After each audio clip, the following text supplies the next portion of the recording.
عيسى اللي ياسر ابراهيم دفعه دفعه واضحه جدا جدا. وخلي بالك بقى هنا الحكم واقف قدامه ما رضيش يديها وعمل نفسه من بنها. ابو الوفا ده اللي هو اصلا كده ضمن ان هو هيحكم طول الدوري بعد ماتش النهارده ده، هيحكم وعشان ضربه الجزاء دي. فالراجل اسلام عيسى جاي مندفع الكوره ولسه يحط بطن رجله فيها، ياسر ابراهيم قام جاي زق. طبعا كل الضلاليه هيطلعوا يقول لك ايه بقى فيهاش حاجه واللي ده ضربه جزاء.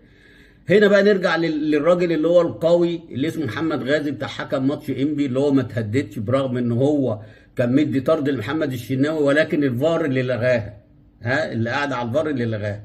فلما ينزل بعد كده ويحسب ضربة جزاء على النادي الاهلي يبقى الراجل ده بطل، يبقى الراجل ده حكم محترم.